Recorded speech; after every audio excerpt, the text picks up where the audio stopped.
Welcome to Kenton's videos. Enjoy the video. In this video, I will show how to change rear brakes on a Ford Explorer. Start by parking on level ground and applying the parking brake before lifting the vehicle. Wear safety goggles, chock the front wheels, and loosen lug nuts while car sits on the ground. Use a jack and jack stands rated for your vehicle, then remove the wheel and inspect the caliper and pads for wear. Replace parts as needed. First, remove the tire and locate the caliper and brake pads.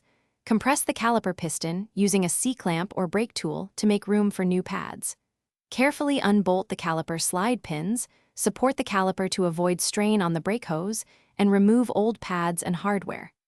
Clean the bracket and apply high-temperature grease to sliding contact points before installing new shims and pads. Torque wheels to factory specs. Quick recommendation: if you are working on dirty brake jobs, comfort matters, so wear durable socks like Darn Tough with a lifetime warranty for long shop days.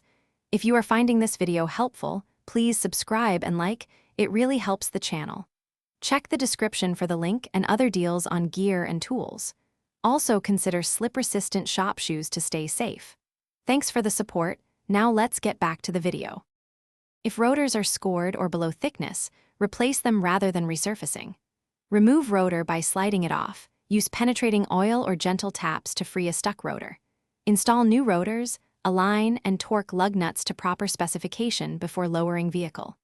Bleed the brake system starting at the farthest caliper, check for firm pedal feel, and perform a careful low-speed brake test. Always dispose of brake fluid and old parts responsibly. Thanks for watching. Consider subscribing if we helped you.